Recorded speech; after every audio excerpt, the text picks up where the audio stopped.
God, I absolutely loved that. That gave What's me that? enough time to share out. How is everybody tonight? Obviously I'm still Squeaky McSqueakiston. So this is great. So Sam did us a new intro, which I'll be playing at the beginning and the end. So it's great. So tonight, guys, as you can see, we're all by ourselves, me and Lynn, because nobody wants it. We are not good enough. No, I'm kidding on. No, Some of the I'm guys are down. joking. Some of the guys are down with lunch. And the other guys are doing what they have to do. But Yeah. we are being joined by the lovely Gary Fields. At some point, so it will be really good to have Gary Fields on. We've had him before. He's a great guy. Um, Tomorrow night, guys, I'm so stoked. Usually I would do it at the ending, but I'm that so stoked about tomorrow night. I can't hold my water. Tomorrow night, guys, on Fools and Ghouls, we will be having David Omen on, from the Omen House. I am so stoked, so excited, and I'm just like, honestly, I can't hold my water. So I'm excited. I really am excited. How is everyone tonight? How's you, Lynn? Oh, I'm absolutely fine. Very excited about coming on tonight. I've had a good day. It's my day off today, so I've just been catching up with bits and bobs, looking after my sister, going shopping and doing what I've had to do at home. My granddaughter's 19th birthday, so I haven't seen her yet. She lives across the road, but she knows where What's I her, am. She wants to come what, see me. what's her name? Her name's Tia Davis Roscoe, 19 today. Happy Her birthday to brother, you. her younger brother Tom, by a year and 2 days, he was 18 on Tuesday. So it's been a big week really for us. Full of birthdays. Full Yeah, of all birthdays. birthdays. I've had a pretty quiet one. I have been just pottering away. I've still got this squeaky voice. I've got rid of the infection. The only thing I can't, I've just not got rid of is the squeakiness in my voice and my vocal cords. Um, but I'm happy enough that I've got rid of the worst of it. It's just try to get rid of the rest of it. I'm going to go into the comments. Lynn is going to read the comments tonight, Yeah. guys, because last week killed me. So everybody, Right. Shazzy says good morning from Australia. Good morning. I hope you're Jazzy, all okay. Noreen. Hi, Noreen. baby. Laura. Good evening to you both. Hope you're feeling better, Missy. Thank you. Still a wee bit squeaky in the And voice. our lovely little Katie over there. Hello, Thanks, ladies. Hope you're Kate. feeling better, Wow. Willow. Hey, Chantel. Chantel. Hello, darling. Hello. Um, so tonight, guys, we're talking about negative energy and demons.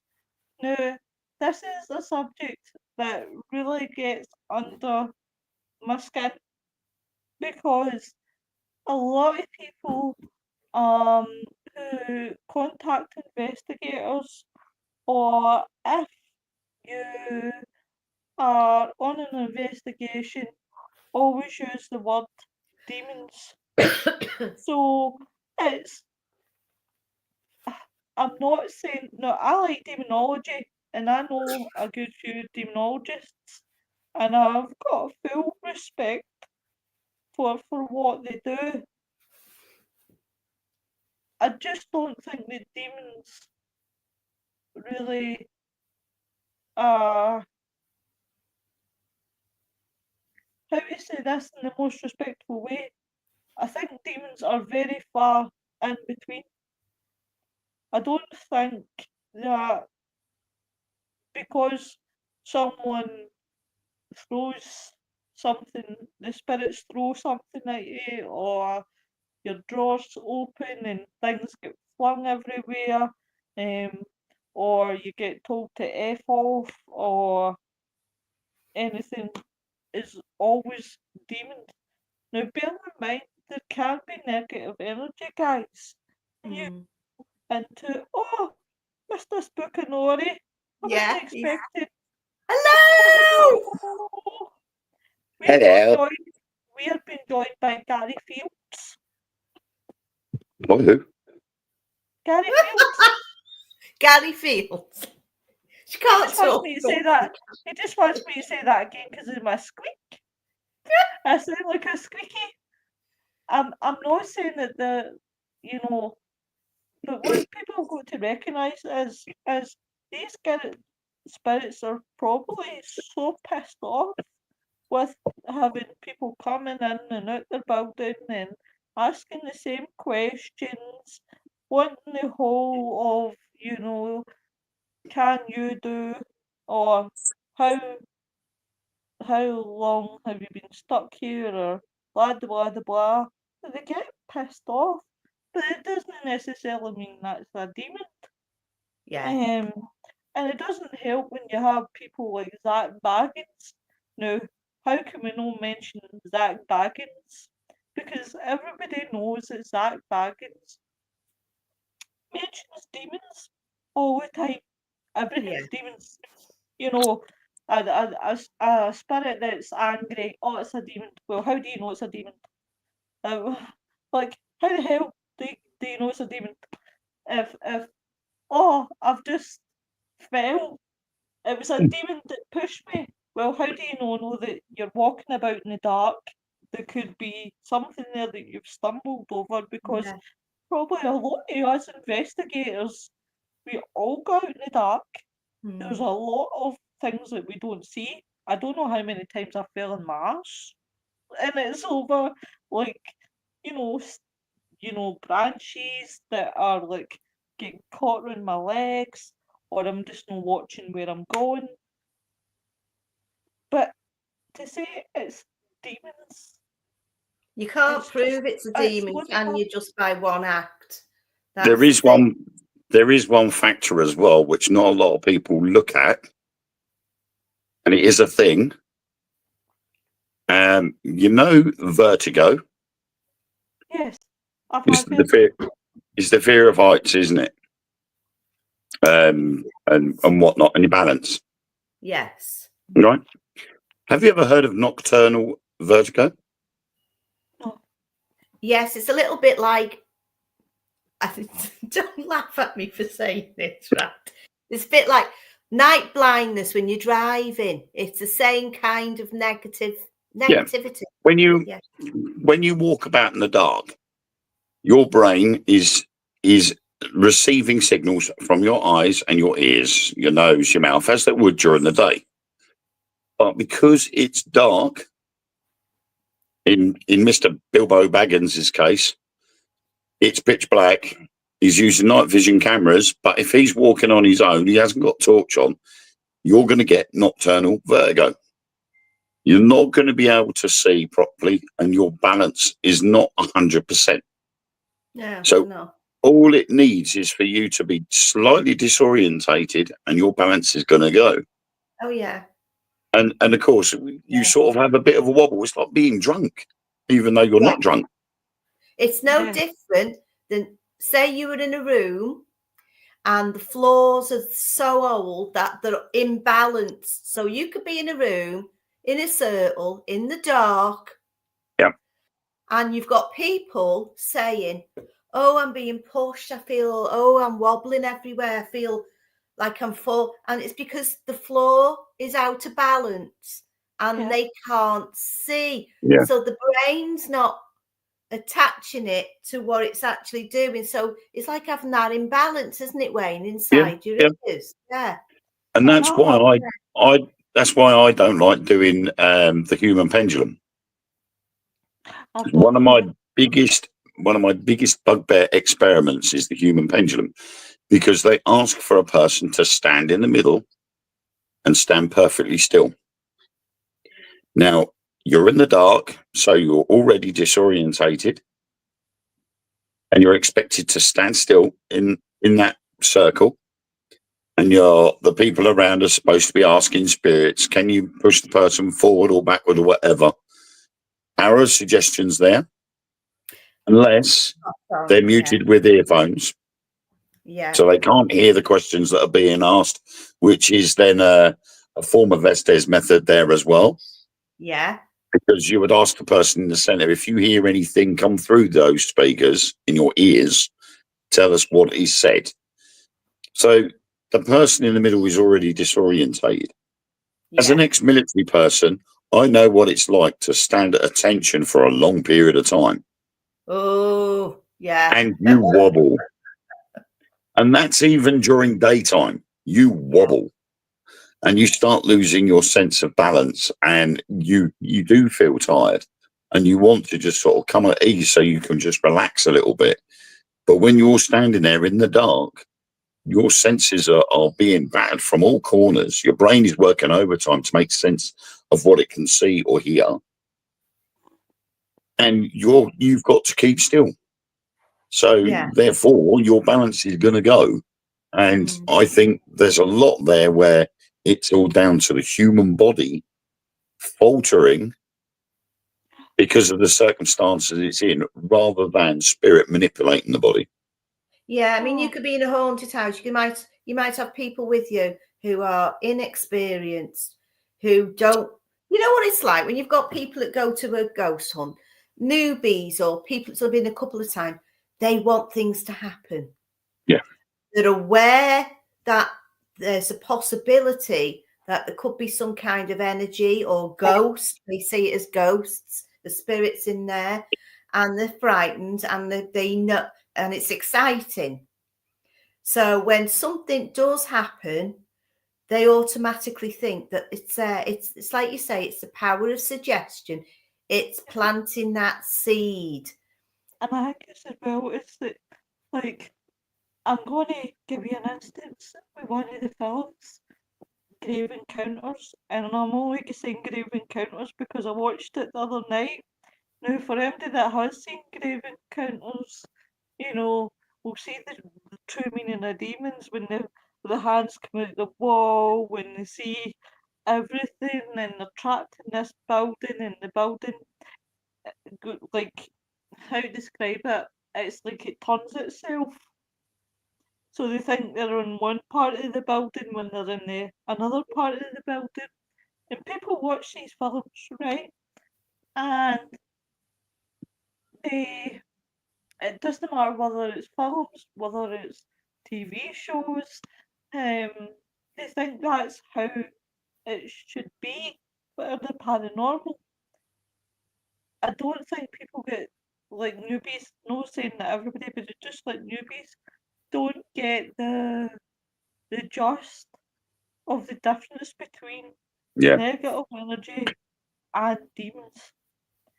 I think a lot of that is because they are looking for the Hollywood stroke TV experience. Yeah.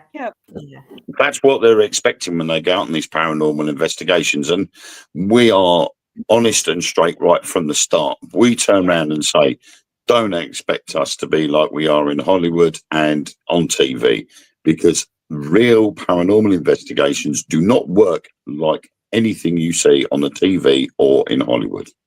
Yeah. Sometimes you could sit there for hours and not get a sausage. You might be lucky to have a bat fly in, but in general, you might not get nothing. And in which case, yes, okay, you may have wasted your money going to that location, but the possibility is there for something to happen. Yeah. And most people tend to understand it. Right, Lynn, you've got a job to do. Okay, I'm ready. Hello, Einhorse. Hello, Willow and all. Hello. Hello, Chris. Ghost Squad, hello. How are you? Einhorse, I think a lot of the time those things are caused by the unconscious thoughts of people or a person around at the time, like uncontrolled thoughts and beliefs. Then he says, I have experienced that. Noreen, a lot of old buildings have floors like that, gives feeling of disorientation. Yes, it does. And Iron Fire Horse says, yes, I've lived in an old schoolhouse and the floors were all sloped. Actually, I know where something like that is. Took a while to get used to them. Yeah. Noreen, my lawn is like that. I fell on my ass many times. She has me in bits. It's Noreen. You make me laugh, girl. Honest to God. But it is true.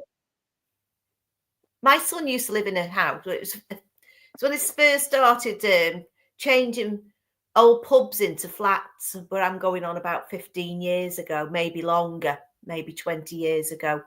And he lived in this on one of the floors. And they were like that. Oh, don't you got it cheap? He'd be walking on the side, don't they?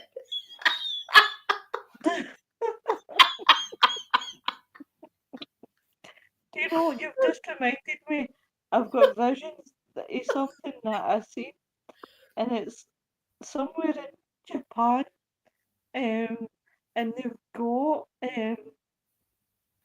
like a floor that's like that, and there's people serving like food and drink, and they Oh my try God. to get to the person, and all you can turn around and see is all the people just going, wee. Yeah. The thing is, what we don't realise is that any building that was built before 1661 ish wouldn't be perfectly level. Hmm. So, you know, because up until that point, there was no such thing as a spirit level. No. So you wouldn't have had a perfectly flat surface. Anything built Yeah. before 1661 would have been a bit wonky or a bit slopey, or, you know, and make you Yeah. disorientated. So sometimes when people convert old buildings, like these really old Tudor pubs and things like that, and stuff like that, rather than go for the spirit level, they just literally go with how it is. So the floor does feel naturally weird and wonky. And Yeah. I've experienced it on a few investigations where we've walked into a place and we've sort of gone sideways and we've like, well, this Yeah. feels a bit wobbly. Yeah. And, Yeah. you know, and some of these were buildings that were 1800s. So Yeah. even then, you know, they weren't doing perfect floors Well, and things like that. But then when you've got wood degradation, you know, where the wood's dying out and it's been wet at some period of time and it's started to rot and decompose, yeah. the wood weakens, and then when you put your weight on it, it bows, and again you get the disorientation. You know, there's so many there's so many different factors to look into, but to literally point the finger and then go ghost or demon, Yeah. I think is definitely the wrong approach, which is where the TV side of things comes in. Do you know? Do you know something? I was actually talking to a good friend of mine, and I was just mentioning. Obviously, we were talking about ghost shows and things like that. And funny enough, we were actually having this conversation today, and we were talking about ghost shows. And I said I never watched ghost shows. I never. When I came in at paranormal, I came in fully blind. I didn't watch any ghost shows. And I says, and I love it when people. I've had people on in the past who have came in and said, everybody watched Most Haunted, and I'm sitting there thinking to myself, I've never watched Most Haunted. I says, now I've got a co-host that says that used to work with Most Haunted. I says, now just take one look at his face. I says, and it makes me laugh every time because he's like that, sitting there like that, and I'm just like, something like that. We would always. I says, when you look at these programs, I get that they have to do what they have to do to get views and to get ratings and things like that. But what they should be saying to their viewers, really, ideally, is this is not how it is when putting a proper investigation. This is not what happens. This is just for entertainment purposes. Yeah. Because there's many people that come out and they expect everything to happen and it doesn't happen, and then you've got people, if you've ever split them off into teams, one that's exposed on one side and one the other exposed the other. And there's always somebody coming back and saying, demon. You're like, no, negative energy. It's negative energy. These people have lived in these buildings for, now bear in mind, there's probably a parallel universe. So it'll be all different kinds of era, and it'll go way back to God knows when. And all of them, ideally, will be so paid off because they'll see probably us as ghosts. And I'm a firm believer in that one. I believe that we are seen as ghosts as much as what they're seen as ghosts. But if someone came into your house or your building and started moving stuff, started rebuilding, this is why I'm not a great fan on some buildings getting refurbished, because 9 times out of 10 you're getting negative energy. It's pissed off. Yeah. They're pissed off at the change. They don't understand. Here is a good, handsome Liverpoolian man. Yes, we have our Gary Fields. I am so sorry, my love. How are you? Hello. We're having communication problems. Oh.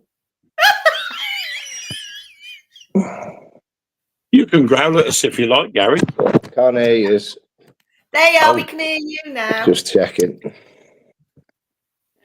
Oh, yeah. Good evening. Good Good evening. evening, my love. How are you? I'm all right, Hughes. Yeah. I'm not too bad, not too bad. We're talking about negative energy and demons, but you know us, Gary. We'll keep to the subject and then we'll fall down rabbit holes. As per usual, yeah. I'm waiting for that rabbit hole to appear. Behave yourselves now. Don't be on a bad one. I'll try not to. I'll try and resist. Okay, you've got to best behaviour tonight. Best behaviour because you're in the building. That's what it is. Gary, have hello. you been next door for your package? Well, I'll keep it clean, but no, I've just got in now. I've been out since 8 o'clock this morning, or half 8 this morning. So. Well, Gary, can I honestly say, I wouldn't, as I said in my voicemail to you, yeah, don't open it in front of your neighbours. I think she'd be all right, actually. To be honest with you, she's a kind-hearted girl, like, you know what I mean. They're lovely neighbours. So it depends which side's taking the consignment. It's your joint size. Right, okay. I'll give you a clue. If you ever seen Mrs. Brown's Boys, yes, and she thinks she's gone to the hen night, and the way she comes in at the hen night singing sex bomb, that's what's in the package. So I definitely don't open in front of your neighbours. God help me, what type of cream's in there then? Herbal. Look, got the evidence. 2 days on the run. Poor Gary. He comes in moronic. Gary, for a psychic video point of view, what's your opinion on negative energy versus demons? I think obviously weighted energy can materialize into play games and portray things as not what they are, but they can build and feed and grow strength.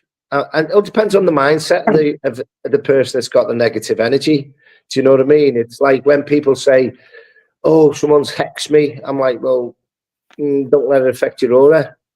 Do you know what I mean? It's like you've got to have the strong mindset to see beyond it. You know, again, negative energy, it can portray itself from anything from, I don't know, shape shifting. It can portray itself as so many different things. It's part of the package where you've got light, you've got dark, positive, negative. It's just about the balance. So if you're feeling weighted or negative, swing the other way. Put some lighten the area up, lighten your atmosphere up, and change the people that you're around. Do you know what I mean? It's like, don't wallow in anything. Just change your mindset. Change the ballpark into your favour. In and around any negative, it's just, I think you've just got to repel it as much as you can, because if you get used to that weighted situation of being around it, it can portray and go, well, we'll play games and still be weighted, but come over as a positive energy. But it can be a weighted energy, just trying to stay part of you or in your aura or whatever. So there's a lot of, I'd say, misdemeanors where you've got to knuckle down and work out what the total aspect is of how you feel and look beyond it as well. So you've got to push it aside and then work out what's going on around you with your own aura and energy as well. So depends which way there's 1,000,001 answers for that, I'd say, depending on that construing energy of how it wants to portray itself. Yeah, I think that's right. I had any comments, I'll let you read them. Okay, Iron Firehorse says, my kids fell down several times on those wonky floors. And he also says the schoolhouse was only 200 years old, but the foundation and supports were sinking in the middle.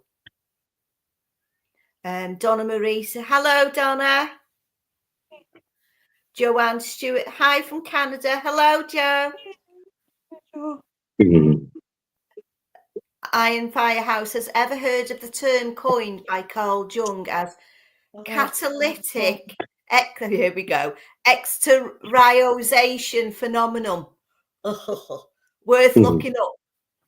Oh, Steve's getting wonky. That's fine. Iron Fire. I hope it will get better. Do you know, I absolutely love Carl Jung. And I'm actually going to put Carl Jung down as a subject because I just love talking about Carl Jung. And it was quite funny because I did counselling at college, and Carl Jung was part of us, like we were talking about psychoanalysis, and it was so funny. And I said that Carl Jung was an occultist, and I thought my lecturer was going to throw the book at me. No, he wasn't. He didn't like stuff like that, and I'm thinking, Carl Jung did. Carl Jung was into the occult, and he loved paranormal. But I was sitting proud as punch at that.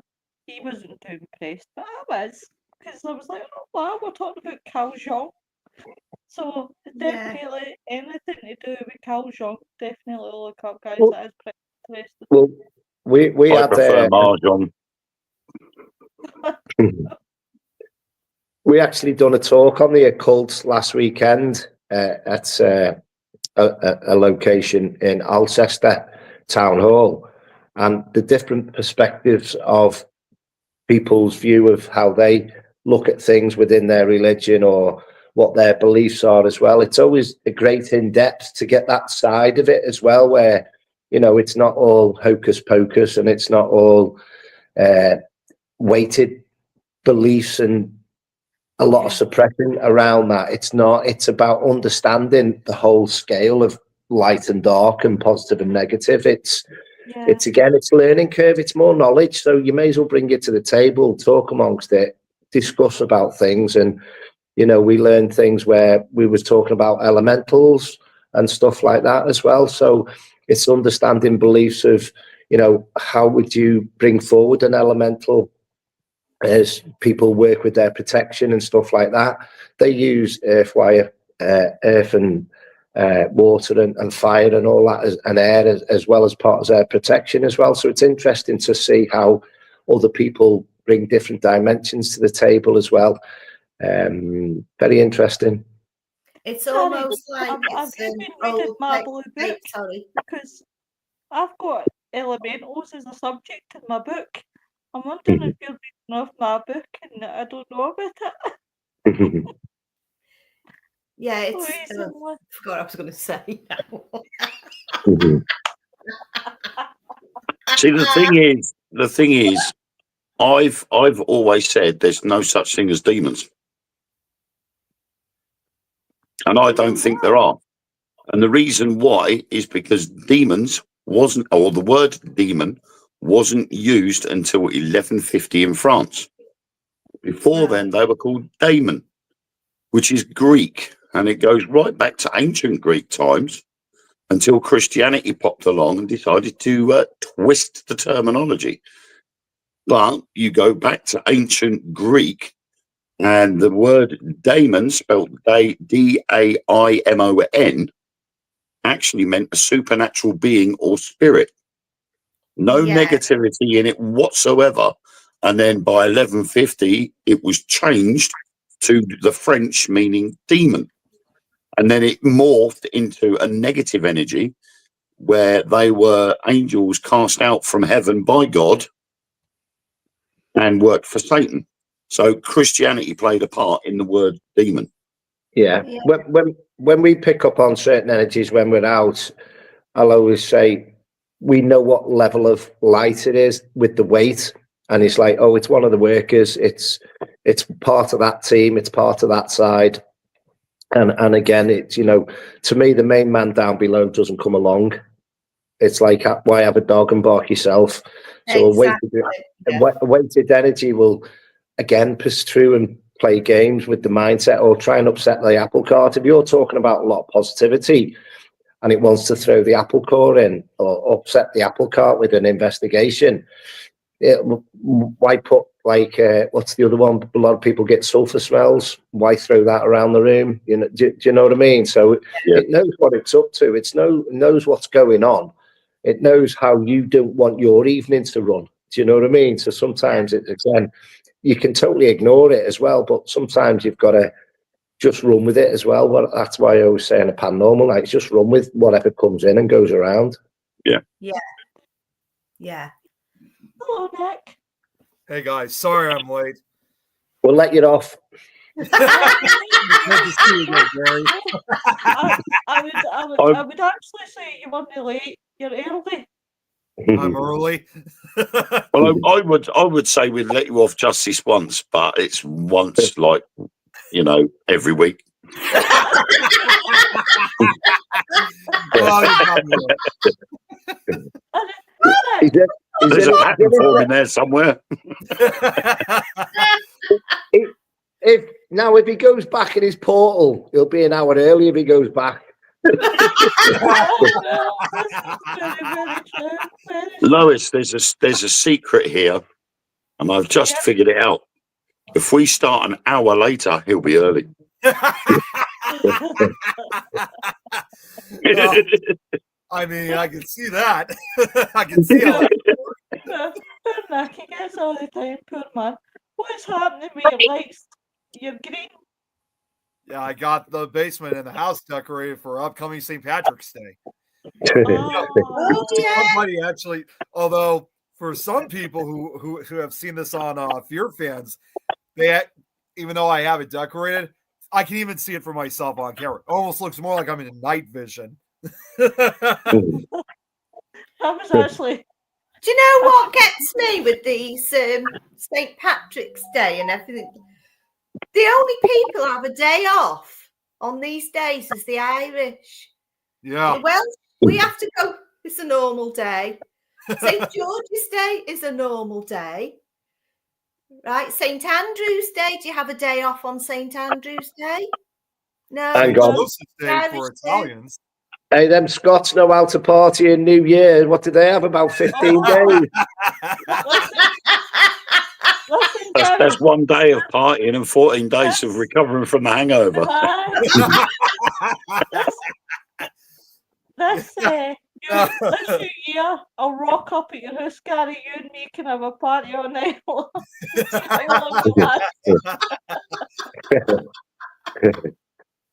Depends what type of party it is. I'll open the package first and see what's in there.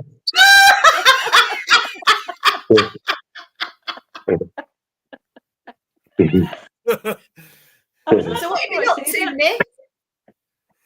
Not very much. Unfortunately, I've been out of work for this week, although I go back briefly on Saturday, but I go back fully next week because I didn't tell you guys about this before. I had an angiogram, and they had to put this huge needle into my wrist, which thankfully they put numbing cream on, so I didn't feel it. But because it was lodged into my wrist, I can't really use much of my right arm for at least 6-7 days.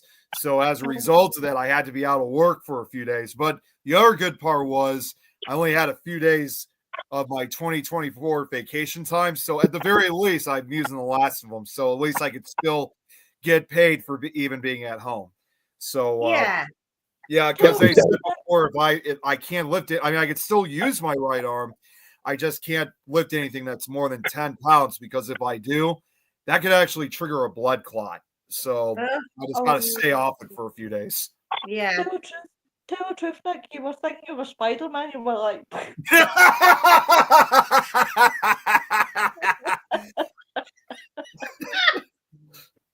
hey, Kate's in the chat. Well,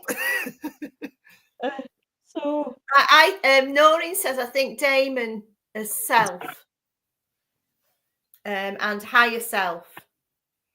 and I was just with Kate a few days ago. Nick. Well, yeah, and I was just with Kate a few days ago in downtown Chicago. Yeah. Yeah.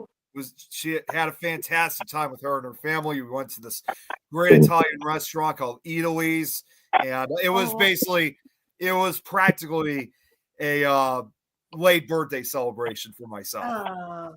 Oh, no. Very Her nice. mom was also with me We're too. talking so it about was all negative good. energies, Nick. What do you think about it? Negatives and demons. Yeah. Oh, negative energy versus like demons and stuff like that.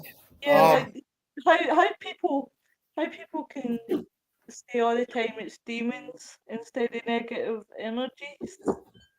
See, from my experience during my investigations, I have felt those type of negative energies in some way, but I don't know what it is. Somehow I just know that in spite of how negative it could be, it's not demonic. It doesn't necessarily mean that it's a demonic energy source that's going on. I just know that there's just something really negative about it. Now, if it was demons on the other case, again, in my personal opinion, I think it would be a lot more aggressive, a lot more intense, and at times, of course, a lot more dangerous as well. And like I've said this numerous times, out of all the investigations and encounters that I've had, I probably have only had maybe 2 or 3 encounters I would actually call demonic for the most part, which goes to show how extremely rare it is to have a true demonic encounter.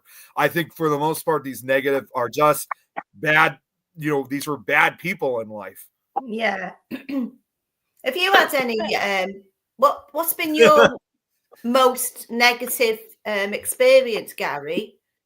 Well, I actually channel, don't I? So I can channel a low level because I work with all levels of light. I can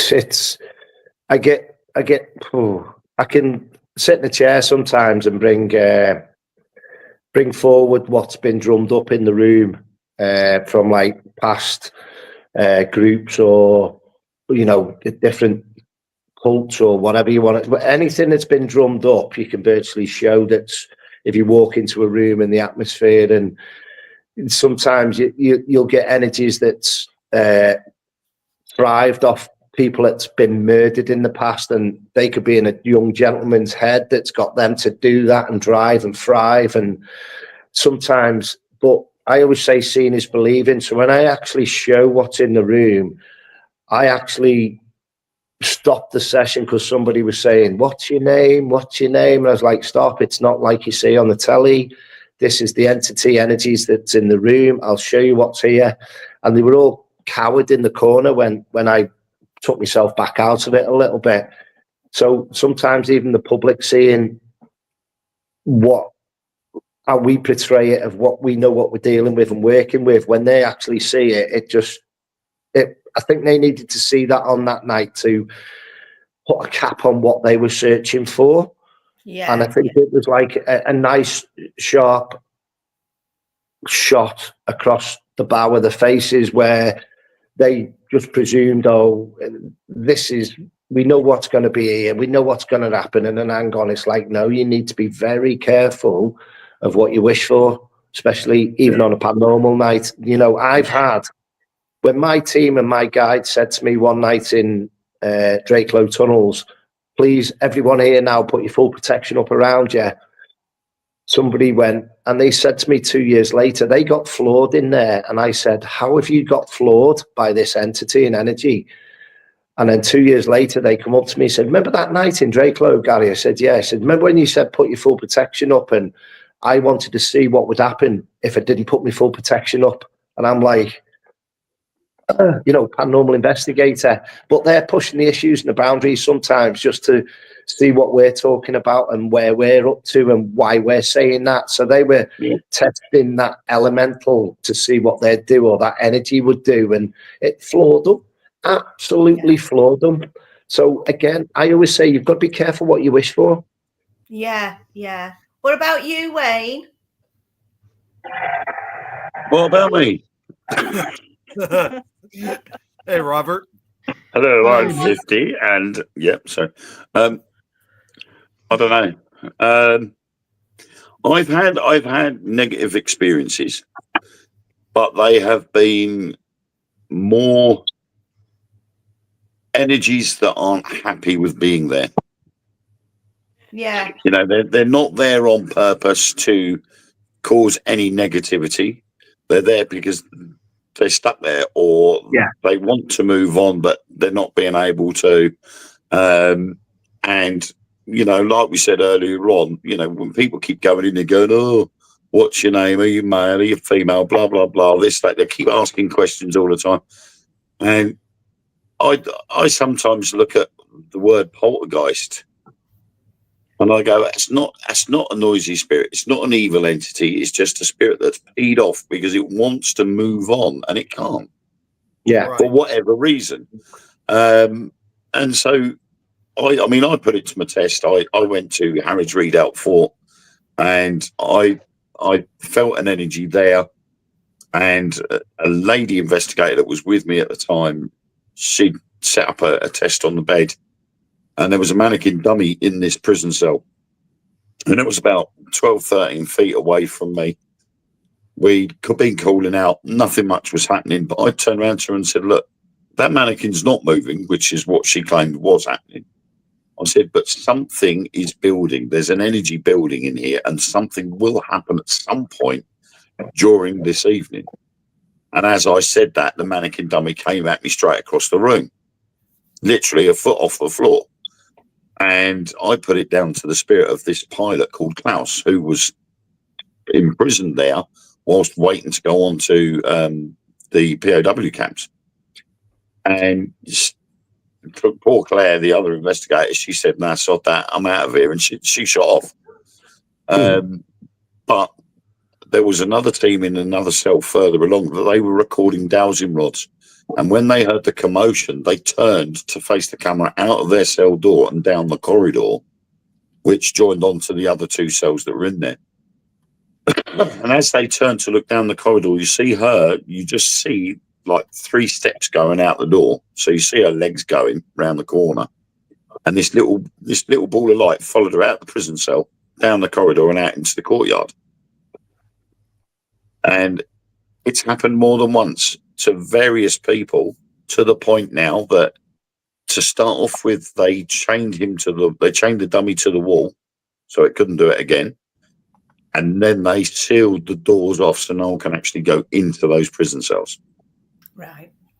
Right. So, you know, I have picked up negative energies that are things that don't want to be there, or they're just angry for some reason. Yeah. But never to the extent that they are working for Satan, or, you know, they're a fallen angel or anything. Yeah, mischievous. I always find as well that your team will give you more that you can handle as well on our path.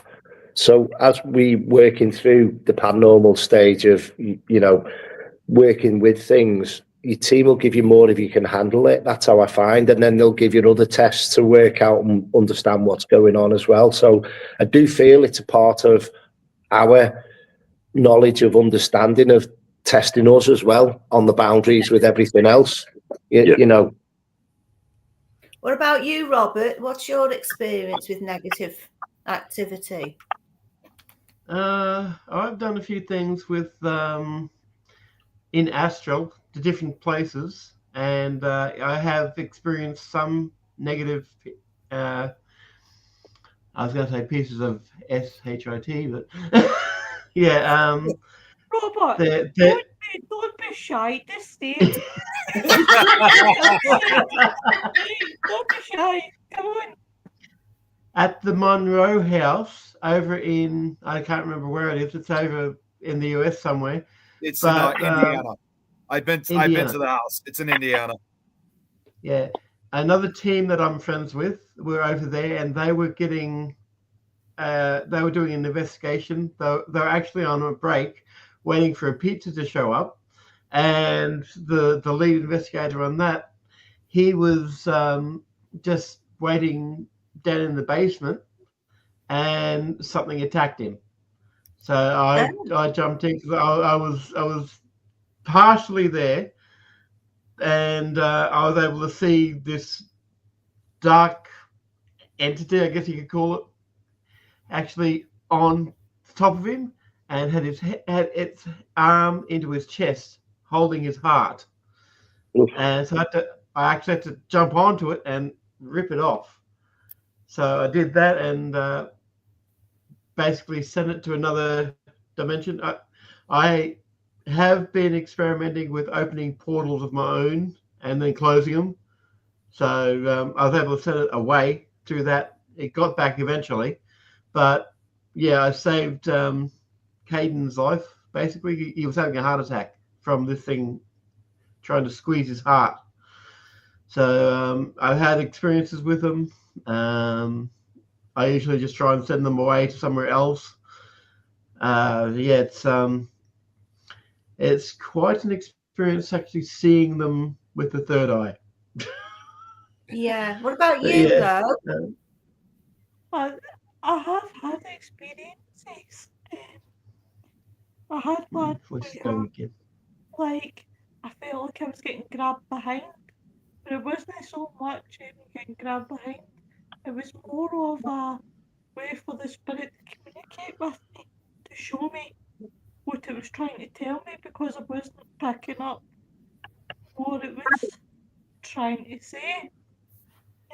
But I wouldn't have said that I've had anything that has had such a bad attachment that I've needed empty to come in and do clearance. And I've certainly haven't seen any demons except myself when I get up in the morning and I have to sort my horns. But apart from that, I can't say that I've ever seen anything Yeah. that's ever been that bad. I'll go into the comments, right, me, Lenny? Yeah, we did. Okay. Kate says we had a lovely dinner together. Oh, Amy. It was expensive, but it was good stuff. And we know, and we already we definitely said we would be back. I mean, it goes down completely down to like the food of Italy. It was so damn good. Ah, Noreen says Nick has the record for the longest birthday. Oh, no. You know, it's no, actually, Noreen. I gotta just. Noreen, I've got to say, the person that's got the longest birthday, and I swear to God, is Tom Nally. Every time there's a bloody birthday, that man wants a birthday wish. And he says his birthday. I'm just gonna say this now, but you know, it's funny that Noreen said that, because a few days ago, obviously, like, you know, when we have a lot of Facebook friends, you know, you get birthday wishes, you know, in the days that follow. And at one point, I got almost 400 of them, and then it got to like 395. I just said, "Oh man, if only a few more came in," and then they did, but then it stopped at 399. I'm like, "Oh damn, it's so close!" But then the day that we went out with Kate's family to this place in Chicago, that's when I got the 400th one. I got it completed. Brilliant. Right. So, hey all. Oh. Hey all. Hey, Ollie. Joanne, can you help them cross over, or do you get somebody that's a higher level, like a priest or a minister?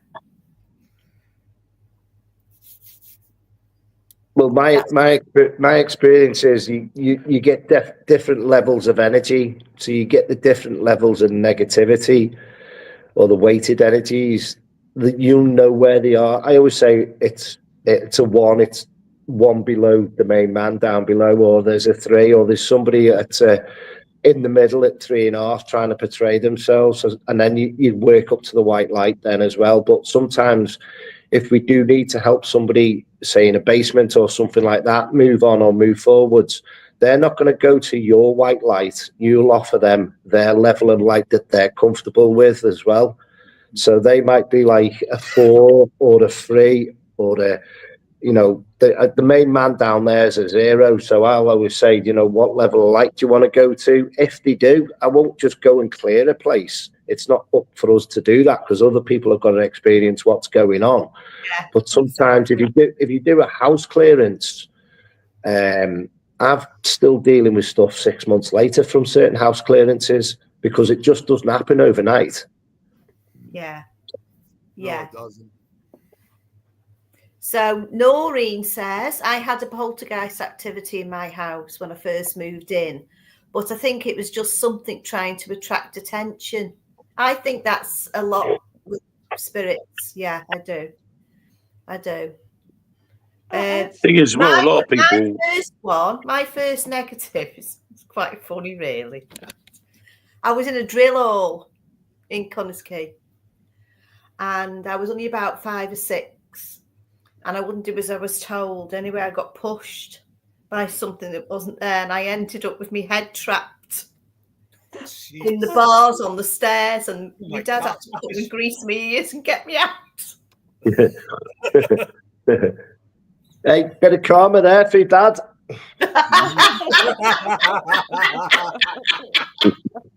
Yeah, but I have been thrown downstairs, pushed, literally.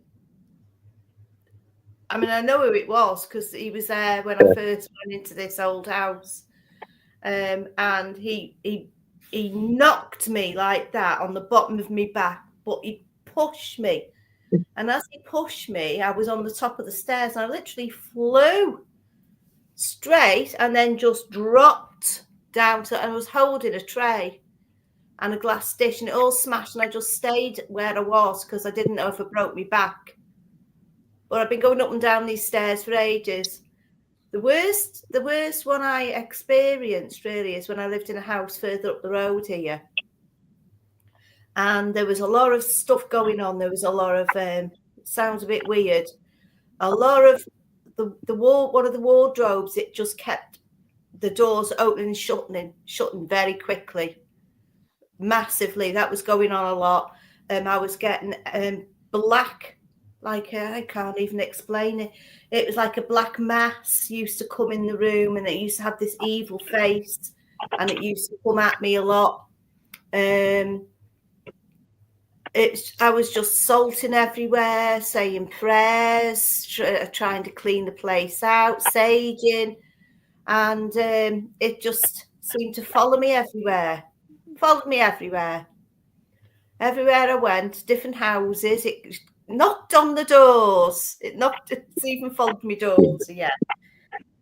But I wouldn't say it was a demon. I'd say it was negative energy. Really, it looked like a demon, but it was negative.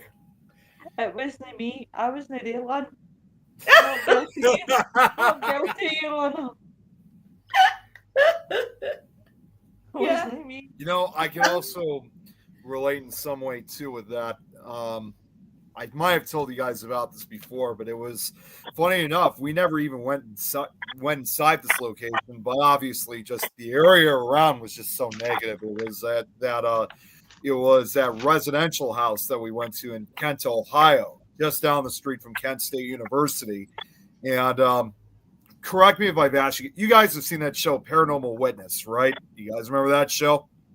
Yeah. Okay, so let me ask you then the next question. You guys remember that one episode that was called Nightmare on Chestnut Street? You guys remember that one? Yeah, I think so.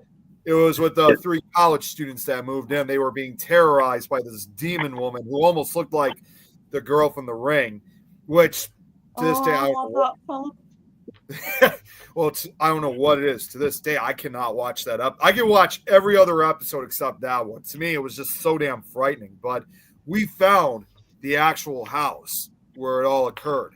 And obviously, because it's still a residential location, we couldn't go inside, of course. So we just kind of stopped by the side of the road, just looked at it for a minute, and then we drove away. But to be completely honest with you, the actual house itself, it was a more ominous look to it. It was like up on a hill, and even just approaching it, I don't know what it was, but to me, it was literally just a feeling of evil. And what's even stranger was a day or so later, after we got back home, I started having, if you guys remember when one of the students was having these horrific nightmares, I started having those myself. I was basically sharing their fate from what happened to them 20 years ago. And again, it was definitely a negative energy. It was definitely not a demon. She did look like it, what you see in the episode really didn't look that different to my own encounters, because I had basically the same thing. And she looked like a demon. I knew she wasn't. I knew she was brutally murdered in that house. And she was angry due to the fact that her murderous husband, who was a doctor in Kent, Ohio, one of the town's first doctors, he was never brought to justice. So she's angry over the fact that she never got the justice that she deserved, and is still claiming that it's her house. Anyone that practically enters that house, they're going to feel the terror that she felt when she was brutally murdered. And it took quite a long time to basically have her removed. So, I mean, she still was trying to come after me, but I think as time went on, after she knew how much protection I had and the negative energy started decreasing, in a way, I guess she basically just got bored and just left, knowing that she just couldn't attack me anymore. It wasn't physical attacks, but the nightmares were very realistic. It was bad, really bad. Wow. And I actually did locate one of those college students that lived in the house. And originally I was going to contact her to say, this is happening to me too. But I thought to myself, you know what? Probably now at 20 years has passed from, it would probably be best not to bring up some horrific memories of that house. I just thought if you're gonna handle this, you're just gonna have to deal with it on your own. And that's what I did. Yeah. Joe. Hey, Joe. Right. Joe, hi. How are you, love? Oh, you're okay? Noreen, my house was like that, Nick. You could feel the ominous feeling outside when it was present. I can't help but wonder what the current owners must be going through, because, they haven't said anything, but something tells me it's got to be for them to be living in that house, it's got to be a living nightmare for them, knowing how bad the energy is. And I later spoke with an investigator that I was with a few years ago. I spoke to him about that house. He's never been there, but he knows a lot of it. And he had told me that that neighborhood where that house is, although that house is one of the oldest houses in the town of Kent, it's now an almost 200-year-old house. So it may be the oldest in the entire neighborhood. He did later tell me that house was not the only location that had such bad energy. He told me practically the entire neighborhood had that energy in almost every house. It may not necessarily be connected to this woman that was haunting this house, but it's quite obvious to me that I think a lot of tragedy occurred throughout this neighborhood. Spread then, didn't it? That's like having a full council estate or a full estate, and everybody's got this negativity. They're all scrapping. I didn't know about it, obviously. Hey, Heather. I didn't know about it. I didn't know at the time that it was the entire neighborhood. I just thought it was this house, but now I understand why just even going down the street, being like several hundred feet away, it just felt negative. It's the HOA of the other side, the Haunted Owners Association. Yeah. Yeah. Yeah. Does not everybody find that, you know, when they build old asylums, I'm going to use old asylums for example. When they build old asylums and they knock them down and they build the houses and Mm-hmm. things like that, that's when most people get the anxiety. Yep. I mean, Yep. you can flatten a building, you can build whatever you wanted, you know, But the energy bars, Yeah, stays. the pubs, energy remains. whatever.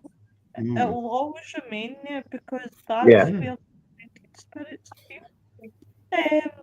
And what I find intriguing is that there is one that's like 2 towns over from me, but it got flattened, houses get built, but none of the original owners that have bought the houses still stay there. And you question why. And I would love personally to build a house, to live in a house. I couldn't build my way up.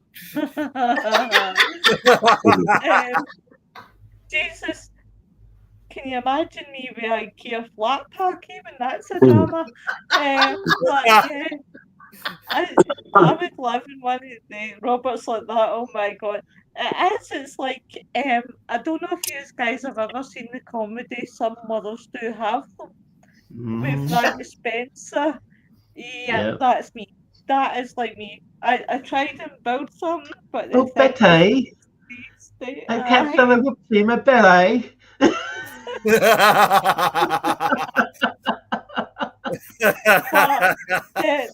Definitely. But I would love to own a house that is haunted, that has That a has a history presence in of it. having an Mm. asylum on it beforehand. That's why I'm so stoked about tomorrow night. I keep going on about tomorrow night. Oh yeah, with Because David, tomorrow he'll be night fun. I'm getting David Omen. I'll be like Oh, a we're gonna have a child in lot of this fun with him. with a sweetie shop. But to have places like that, but if you really look at it, there is some places that have been demolished that have never been built over, like Ed Yep. Gein, old Yeah. farmhouse. It's all knocked down and it's all flat land. That- Fred West's house, Yep.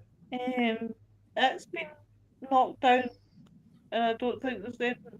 Oh, Gary's Yeah, just as you're saying that about Fred West and all that, I went. Have you ever been to Todmorden? no. No. That was Harold Shipman's area. Oh, was it? I should have known that. Oh, Bad Lou. And as you're driving through places, you get drawn to certain things, yeah. Yes. and that weight seems to attract that type of. I know, don't mean person, but it just you can just drive anywhere. You're driving and you just get drawn to certain places or villages or towns, and you're like, "Ooh, this is a bit steeped more in a different way." Do you know what I mean? You just know Yeah, there's an edge. There's an edge to a town, or there's an edge to a village, or as you say, a council estate, or Yeah. you just know. And as we've gone, we've talked about the land seems to want more blood. Do you know what I mean? If it's been a battlefield in the Yeah. past, Energy. it wants Yeah. more. That energy wants that type of Yeah. energy around it. That Yeah, and I energy get is sort like of that. I can go past, I go maintained in through that area. areas and I know exactly. I get attracted to fields. I get Yeah. attracted to old buildings. Mhm.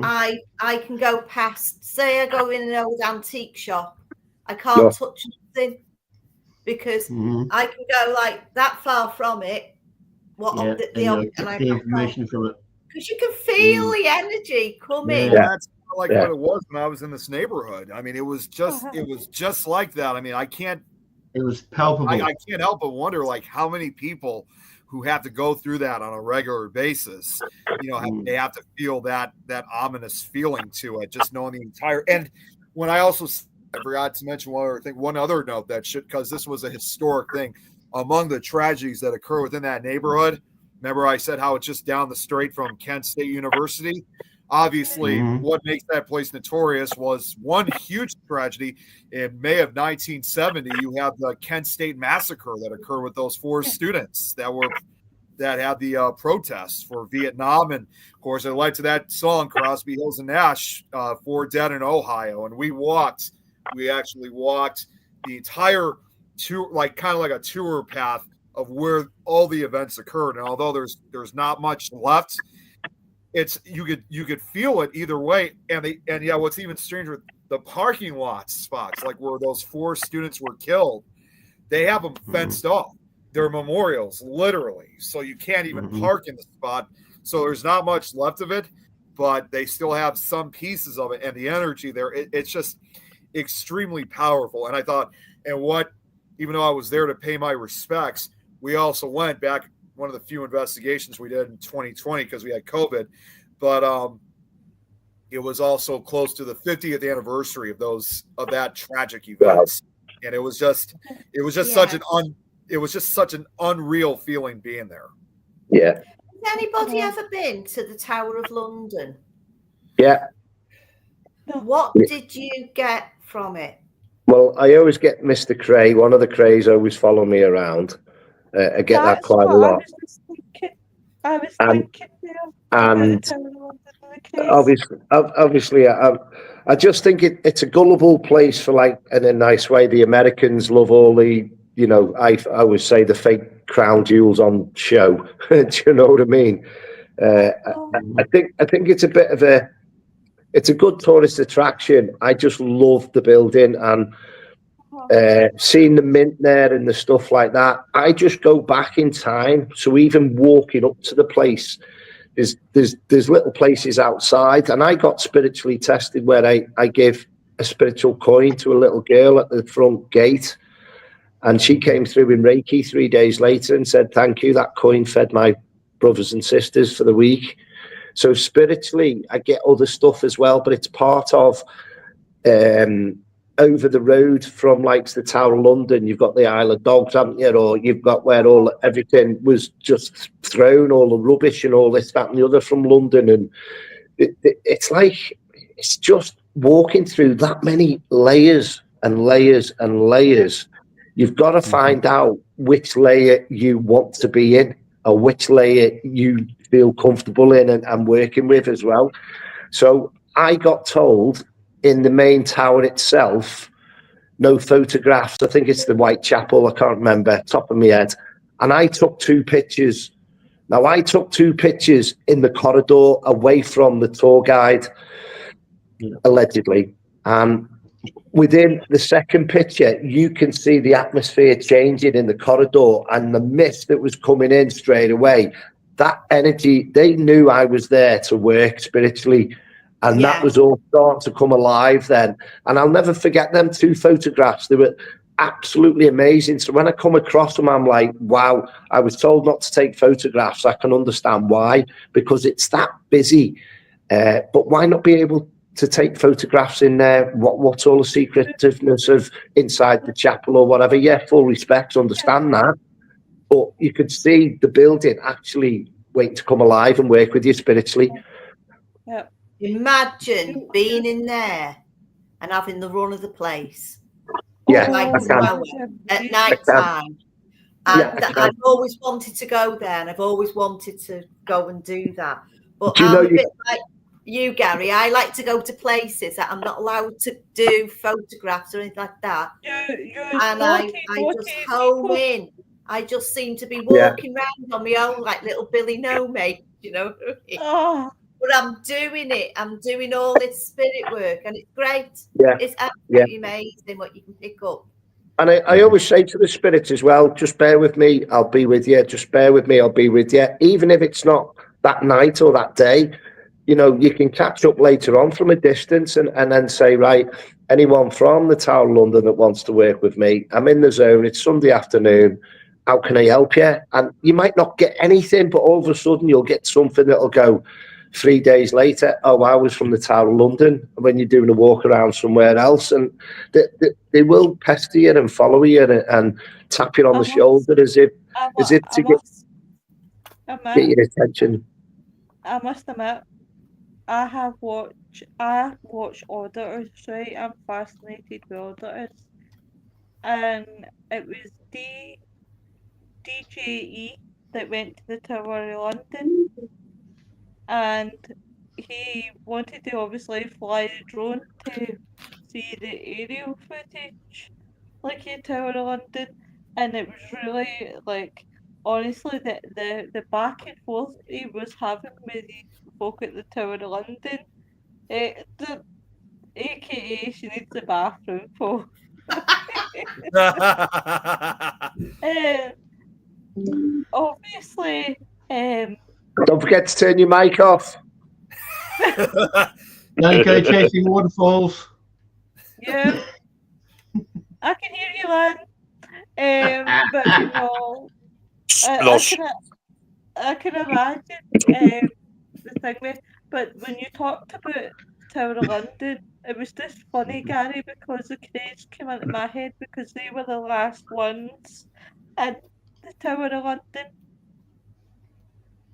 And even being by that Traitors Gate, where they actually brought like Anne Boleyn in or whoever, and they brought all these famous people through, and they brought all these people through, even outside, you know, where they let all the cannons off and everything for the, I don't know, the 12 cannons off for like the Queen's birthday and all this, that, and the other. Yeah. You can pick up on so much energy out there. And Yeah. I remember being by that Traitors Gate, and no word of a lie, I just wanted to cry. Not picking up on anyone. I could just feel the sorrow of the emotions coming through the gate on like the little boats or whatever. You could just feel it, the people's anguish coming through. Mm-hmm. No, I can imagine. I'm Gary, sure. me and you need to dress up like ninjas to get into the Tower. It's okay. I'll get you a punt up. Right, Yeah. come on, let's go. Well, actually, if you said to me anywhere in the world, you've got free to hire out now, where would you do? It would be the Tower of London. Yeah, it looks a big, beautiful building. And I'd say next to that would be the Winchester Great Hall, because that was the original capital, wasn't it, Winchester? Yeah, it Uh-huh. was.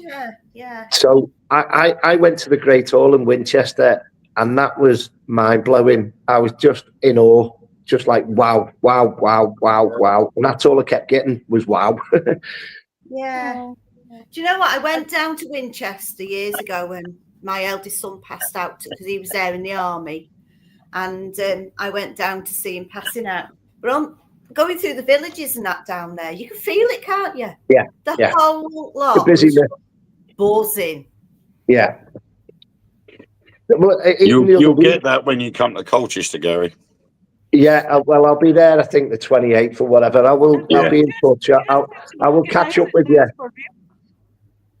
Well, that the other thing as well. The other week when I went to the Liverpool West Ham game over Christmas, and I went past the Blind Beggar. Yeah, we all know that the craze killed somebody in there, but I'm drawn to it to find more layers of the history out of the pub. You know, and you know, it was a tough area back in the day in the East End, but there's that many. You want to find out so much more. Do you know, funny enough, at some point I will be doing a special on the craze. When I'm going to do a special on the craze, I'll obviously give you a shout, Gary. Yeah, well, I actually done on one of my YouTube channels on Gary Fields Raw Paranormal. I don't upload anything on there now. I actually done Shepton Mallet Prison, and on the live, on the walk around, you could actually see my face concaving in with one of the craze. I can't remember which one, and he was following me everywhere, and you could actually see my face changing. It would have been Reg. It would have been Reg because Ronnie spent a lot of time in Broadmoor. Yeah, but in Shepton Mallet Prison, on the live, people were saying, "Oh my God," and they were describing him down to a T, and I was like, "I know who it is now. I know who it is now." Just amazing. Right, okay. I'll let you get your reading. Okay. Noreen says, I later found out it wasn't just my house. It was the whole street that experienced that negative energy. Theory was it was a man who owned the street in years gone by. I don't know if it was, but I do know it was a feeling like it was pushing you out of the house. And then she says, same apparently situation. he wasn't a very nice man. Mm. And even now I can't look up at a certain window in that house, if I ever pass it, you can feel that horrible feeling just passing. And it's a heavy feeling, isn't it, Gary? It certainly is. Like, I live in a cul-de-sac, and these houses were built for the workers for the town hall by me. And the gentleman that owned them was called the Grace, and he built the pub over the road from me, which is called the Grace, which is right by the town hall. And then years ago, I actually investigated the town hall with a very famous medium who was from MH, and we found some amazing stuff out that tied in of kids from there had tied in with this building, of my experience in my house. What first happened to me is experiences like 20 years ago. I had a cold cup of tea thrown over me at night, but I live on my own, and my bedside table is lower than my bed. And it was actually the kid. So the kids were actually messing around from the town all over the road, but they always went, and they would always see these two kids in and around wherever the youngest children was in the cul-de-sac. These two children wanted to be around the younger energies, so they'd had their time in my house when my kids were here, and then you had to see them over the road in the new couple's house with the new kids in, and you could see them in the window as well spiritually, and you can sense them watching you back down as well, and you're going, you're having some fun there, aren't you, with the kids' energy? It's just playful, you know. Yeah, it's interesting. Yeah. So Ben's on. Hello. Hey, Good evening, Ben. He's still watching. Yeah. So what was I going to? Well, I tell you what I was going to ask as well. Do you know the Amityville Horror? Amityville. Yes. Yeah. The actual story. Do you think it was a demon, or do you think he was just an evil person? So, if I can answer it, because I've done a lot of study. Amityville was honestly my very first case I ever studied at a young age, and a lot of things have changed since those 20 years when I first started learning about it. For the murders, I'll start off with, I think it didn't have anything to do with demonic possession. Robert DeFeo Jr., he already had a criminal record prior to this. He was not really the brightest guy, and neither was his dad. In fact, you guys didn't know, Robert DeFeo Sr., his dad, he was quite abusive, which probably may have eventually caused Jr. in this case to go down the negative path that he did. So I don't really think for the most part that it really had anything to do with demonic possession. As for the Lutz's case, again, it's really changed over the years, because I've also met one of the kids that lived there, Christopher Quarantino, and he's told a very different story to what you see in both the book and the movie, of course. And he did say that there was true paranormal activity that occurred, but it was not as it was shown in the movie. There weren't, flies swarming around the room, or pigs looking into the windows, or, any of that, or blood dripping from the walls, nothing like that. But George Lutz was heavily involved in the occult and had basically done, self-satanic rituals and conjured up these negative entities. Could I say if it was still demonic? At that point, I'm not truly sure, but it was definitely something bad that occurred. And it plagued this family truly for 28 days, but they didn't move out. It probably even lasted even longer than that. And it got so bad, especially with Chris, that he ended up moving out of his house and out of his house at 16 years old, because he just couldn't deal with him anymore, because he was just, from what I heard, is that George Lutz was not as nice as a guy as we all assumed, from the interviews. But there was definitely something not right with them. That's for sure. Yeah. Wow. Also, as well, when you come across certain people with what they're dealing with as well, you can work out how in depth they are within the range of themselves, like positive and negative. You can see, you know, I don't mean they're going to be a mass murderer. You know, there's nothing in between sometimes with what's going on as well. So you've got to work out what's going on with the people that you're helping and supporting as well. Sometimes on these investigations as well, you know, are they on medication? Is there any underlying factors? So again, we are like Sherlock Holmes within the paranormal world, where you are trying to find out every angle that we can to work out what's going on in and around these places as well, the family members and what's gone on with the backgrounds. Right. I think what doesn't help is when, like with the Amityville horror, it doesn't help when Hollywood and TV sensationalize it by adding stuff to it, because a lot of people they look at the Amityville horror from the movie side of it and they think everything that happened in it is true, and it's not until you investigate it, like Nick did, where you actually speak to someone that was there and they turn around and say, well, there was no flies, there was no blood dripping out the wall, and that person would have gone, well, I thought there was. And they think that Hollywood has taken it, but when 9 times out of 10 when you look at a film at the start, it says based on a true story, which means some of it is fictional because it's based on something that happened there. But to make the film worth watching and to horrify it a lot more, they've got to add stuff to it. But people get hooked in. Yeah, it's like the end. The only thing that he said that ever was true to the story was, like, as far as paranormal encounters, was just that, again, not even the supposed pig, Jody, the imaginary friend that the youngest daughter had.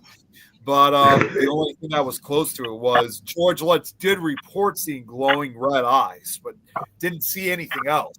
Just because it was glowing red eyes does not mean it was coming from a pig-like creature. It could have just been some other type of entity of some sort. And to this day, even after all these years, Chris is hoping that at some point in the future that, even though there's been, you know, since the original movie from 1979, there's been like 12 or 13 official movies that have been made, not counting all these ripoffs that doesn't have anything to do with the Amityville horror. If you look at those later films, they're just using the title for something else, and it gets more ridiculous. But like I said, there's been at least a dozen official movies that have came out. But he said that he is hoping that sometime down the road that there could be another Amityville movie made, but to focus on what really happened, the true story of what happened. Yeah. Because in his case, I mean, what you see in the original film is not accurate compared to what they really went through. No, years ago when we were kids, we had the program called, and Wayne will remember this, not because you're the oldest, Wayne. It was. Do you remember the amateur? That wasn't the amateur. Tales of the Unexpected. Yeah. And the spin on that. I remember one night, I was wouldn't even just have been about a teenager, and they had somebody in a basement, and they coated the walls in the cellar with razor blades. Oh my God! Jeez. Yeah. And this was just after the watershed, so about 9:30 at night, and I must have been 12, 13, and I'm thinking, oh my God, where, you know, it might have been an apartment in London or something, or in a cellar, and you're thinking, I was to the bone. I don't think they'd get away with certain stuff like that these days, and that was just like Tales of the Unexpected. It was quite brutal.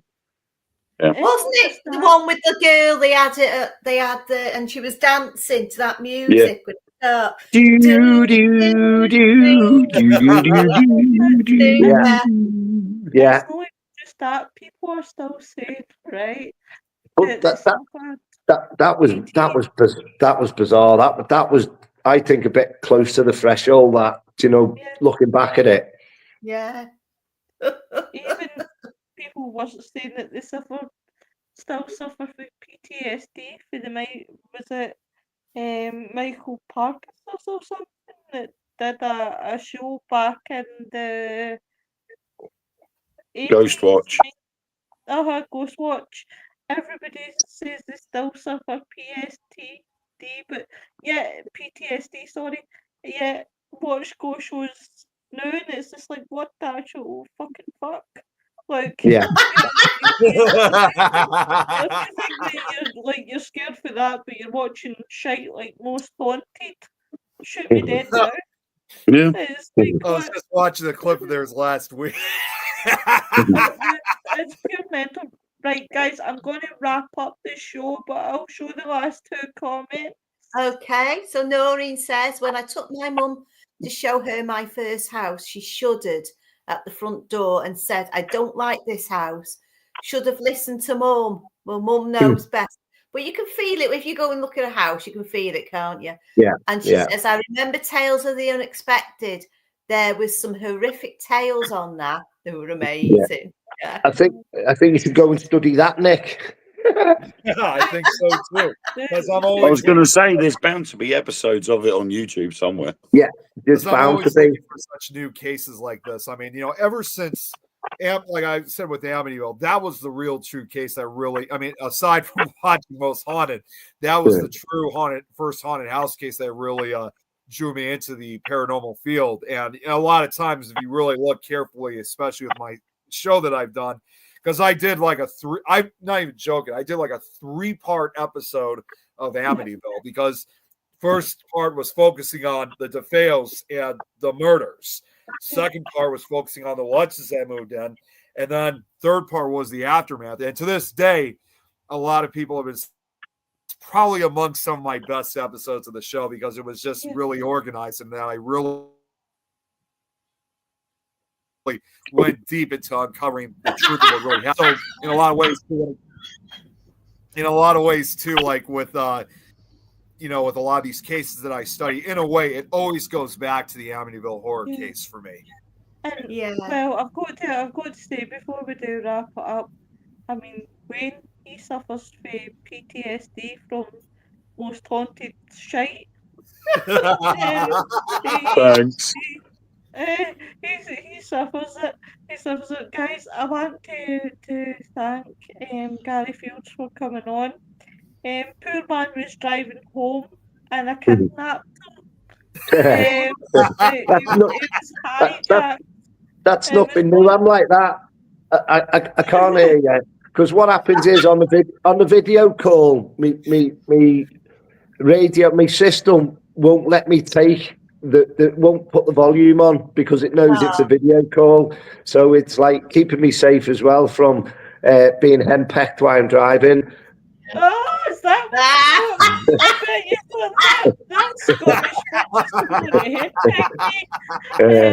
And just before you go now, this weekend, I'm actually with some crew from over in America, and with the Wraith Chasers. Oh, the Wraith Chasers. Yeah, I'm with Mike and Chris, and I don't know whether Brandon's coming over, but I'm with them this weekend over in Birmingham. So I'm going to go to the Liverpool match, and then I've got to shoot that straight down to Birmingham. So I'm going to be quite tight for time on Saturday, but I look forward to working with them again as well. But I've never watched the show, but I know they're always busy. I've met them. I met them a couple times last year. They know who I am at this point, and we become really good friends with them. They offered us to go on an investigation with them to Ashmore Estates. Unfortunately, we just couldn't afford it. We just didn't have enough time to take work off. But fantastic to work with. So it'll be good that you'll be working with them. They're doing a tour as well. They're over in Ireland as well soon, but I can't make the Ireland tour either. So looking forward to this Saturday as well. Oh, yeah. Brilliant. What are you up to then, Robert? Weekend? Not a whole lot, no. Yeah, just probably sitting in front of the computer. Probably playing Minecraft with us. If Tom's on, yeah. Googling tales of the unexpected. Oh, yeah. We are actually. I'm hosting an event It's an exclusive event. Nobody has investigated this location ever in its entire history. And it's Sessions House in Boston, Lincolnshire.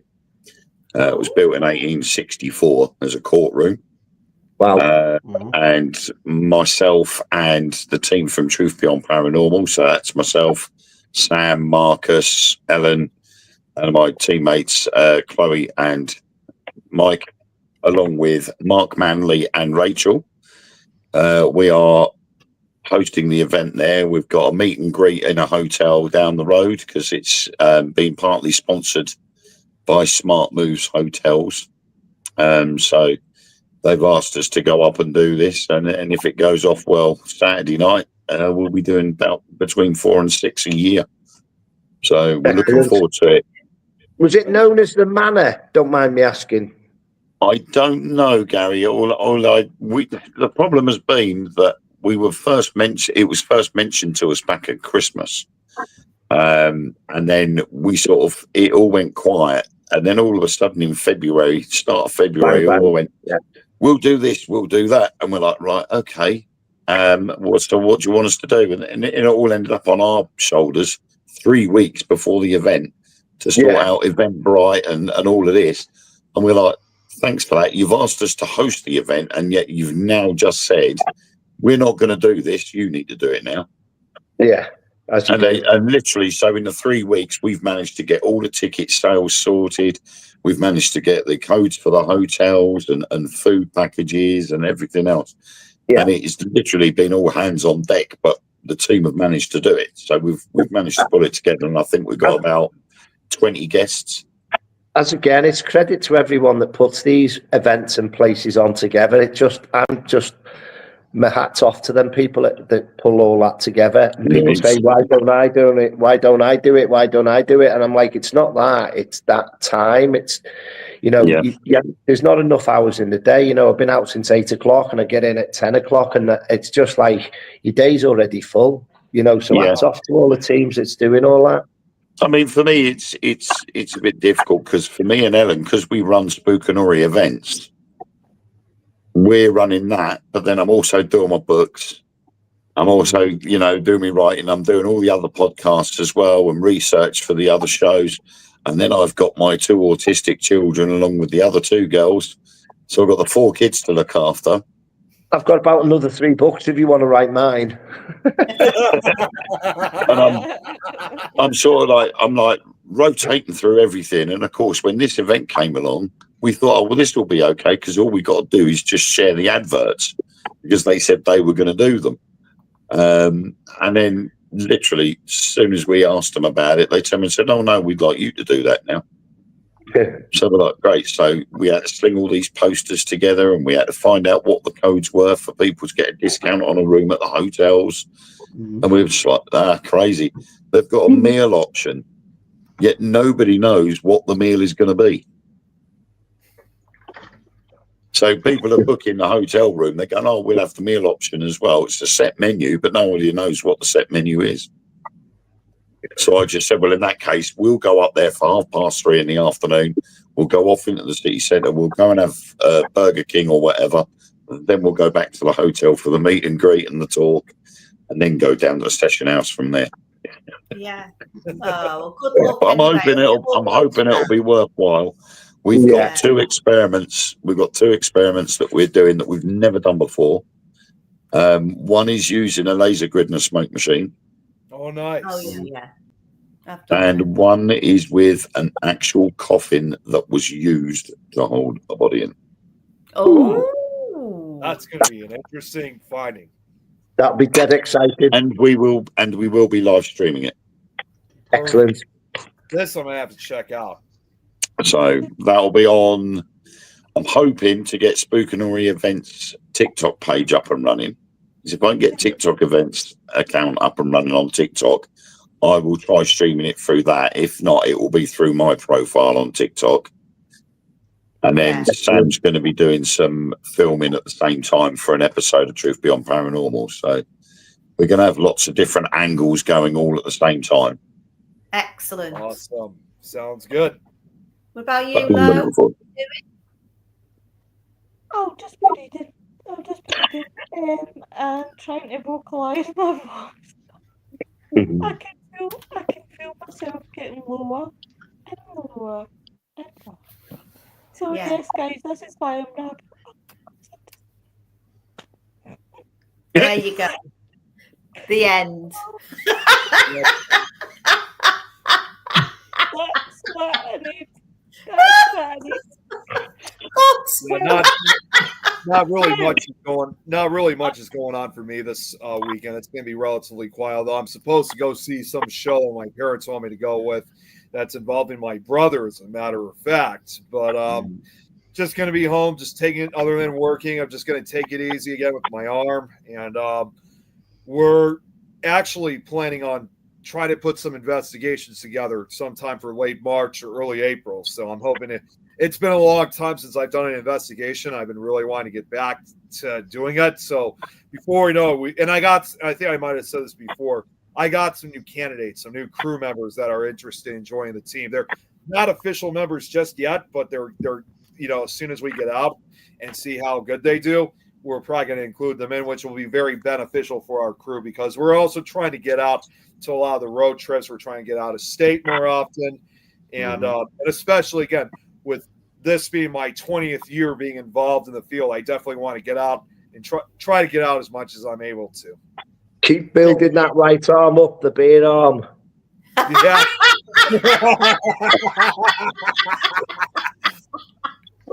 Like Yeah.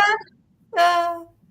Well, I'm looking forward to next week because next Friday day I'm up at Pendle again. Can't wait. I made some really good friends up there last time I went, and we're all going back up to meet them. And then on the Sunday night, I'm doing an interview and a little invest at Mill Street again. Again. Yeah, interesting. I can't wait to go out. Yeah. That just reminded me of something else, and I'm sorry to trigger the PTSD. Oh, geez, Lois. Oh, that's better. I can read it now. Finding my voice this weekend. If anyone's Find She'll it. find it. If anyone should find me. I like it. I love it. It'll be in that box that someone's posted to me. It might be in who knows? It might be in Gary, Lois's, it might be in Lois's dungeon. I so want to answer you in that one.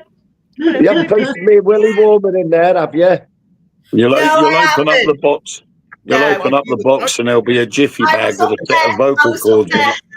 It I might was be up in there in box. that area today, Gary, so I went and knocked on your door.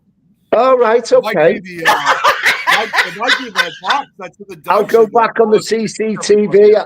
I'll go and check my CCTV now. Yeah, I had my sister in the car.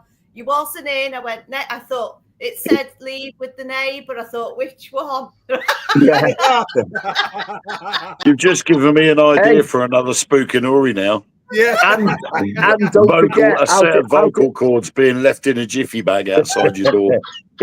How did I know you was coming to leave a note on the door? What's that? Lois, you should have gotten out of the dungeon that you keep everybody. Yeah, probably. Actually, talking about dungeon, Gary, can I speak to you after the show? As long as you keep it clean, yes. Well, I'll tell you what. I'll PM you. Okay, right, okay. Is that like weeing on? Is that like weeing on a jellyfish sting?